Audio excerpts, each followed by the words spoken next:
ಇತ್ತೀಚಿನ ದಿನಗಳಲ್ಲಿ ಅದರಲ್ಲೂ 10th ಮತ್ತು PUC ಮಾಡೋ ಮಕ್ಕಳಲ್ಲಿ ಮತ್ತು ಅವರ ಪೋಷಕರಲ್ಲಿ ನಮ್ಮ ಮಕ್ಕಳನ್ನ IAS ಮಾಡಿಸ್ಬೇಕು ಅನ್ನೋದು ಬಹಳ ದೊಡ್ಡ ಮಟ್ಟದಲ್ಲಿ ಮೂಡಿ ಬರ್ತಾ ಇದೆ. ನಾವು ನೋಡ್ತಾ ಇದ್ದೀವಿ ರಾಜ್ಯ ತುಂಬ ಪ್ರವಾಸ ಮಾಡಿದಾಗ.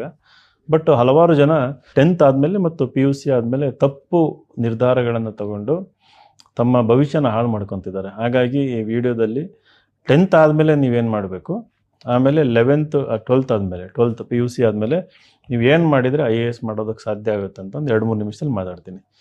10th ಆದಮೇಲೆ ದಯವಿಟ್ಟು ನಿಮ್ಮ ಮಕ್ಕಳನ್ನು ಸೈನ್ಸಿಗೆ ಸೇರಿಸಿ. PCMB ಕಾಂಬಿನೇಷನ್ ಅಥವಾ ಬಯಾಲಜಿ ಇದ್ದರೆ ಬೆಟರು. PCMC ಕಂಪ್ಯೂಟರ್ ಸೈನ್ಸ್ ನಾನು ರೆಕಮೆಂಡ್ ಮಾಡಲ್ಲ. PCMB ಕಾಂಬಿನೇಷನ್ನು ಅದು CBSE ಆಗಿರ್ಬೋದು, ಸ್ಟೇಟ್ ಬೋರ್ಡ್ ಆಗಿರ್ಬೋದು. ಬಟ್ ಆ ಕಾಲೇಜ್ ಹೆಂಗಿರ್ಬೇಕಂತಂದರೆ ಆ ಕಾಲೇಜಲ್ಲಿ ಈ ಬೇಸಿಕ್ ಸೈನ್ಸಸ್ ಏನು ಲ್ಯಾಬ್ ಚೆನ್ನಾಗಿರಬೇಕು, ಕಾನ್ಸೆಪ್ಟ್ಸ್ನ ಚೆನ್ನಾಗಿ ಮಾಡುವಂಥ ಪರ್ಮನೆಂಟ್ ಫ್ಯಾಕಲ್ಟಿ ಇರಬೇಕು.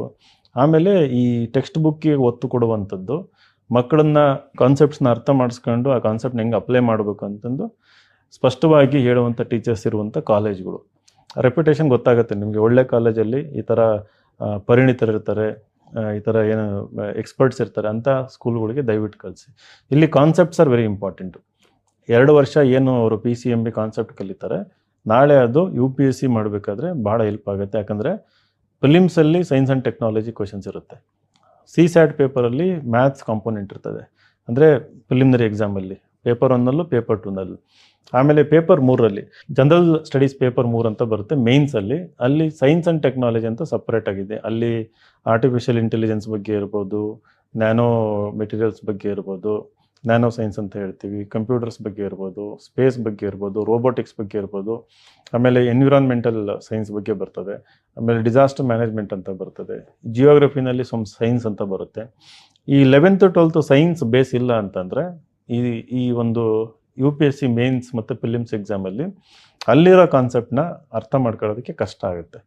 ಒಂದು, ನೀವು ಕಾಮರ್ಸು ಮಾಡ್ಬೋದು, ಬಟ್ ನನ್ನ ಸಜೆಷನ್ ಏನಂತಂದರೆ ಒಳ್ಳೆ ಕಾಲೇಜಲ್ಲಿ, ಯಾವ ಕಾಲೇಜಲ್ಲಿ ಈ ನೀಟ್ ಮತ್ತು CET ಫೋಕಸ್ ಇರಲ್ಲ, ಬಟ್ ಮಕ್ಕಳ ಒಂದು ಓವರಾಲ್ ಡೆವಲಪ್ಮೆಂಟ್ ಮೇಲೆ, ಕಾನ್ಸೆಪ್ಟ್ ಮೇಲೆ ಒಂದು ಫೋಕಸ್ ಇರುತ್ತೆ, ಅಂಥ ಕಾಲೇಜಿಗೆ ಸೇರಿಸಿದರೆ ಒಳ್ಳೆಯದು ಅಂತ ನನ್ನ ಅಭಿಪ್ರಾಯ. ಅಂಥ ಕಾಲೇಜ್ಗಳು ನಿಮ್ಮ ಊರಲ್ಲಿ, ಬೆಂಗಳೂರಲ್ಲಿ ಸಿಗ್ತದೆ. ನೀವು ರಿಸರ್ಚ್ ಮಾಡಿ ಒಂದು 10 ಕಾಲೇಜ್ಗಳಿಗೆ ಭೇಟಿ ಕೊಡಿ. ಈ ಅಂಶನ ಗಮನದಲ್ಲಿಟ್ಕೊಳ್ಳಿ.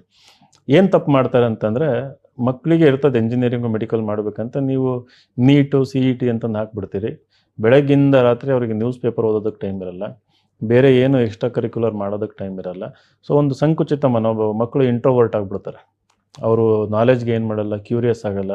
ಆಮೇಲೆ ನೀಟು ಇದಂತಂದಾಗ ಬರೀ ಬುಕ್ಸು, ಮಾಡಲ್ ಕ್ವೆಶನ್ಸು, ಎಕ್ಸಾಮ್ಸು, ಒಂಥರ ಜೈಲಿದ್ದಂಗೆ ಇರ್ತದೆ. ಸೊ ಅಂಥ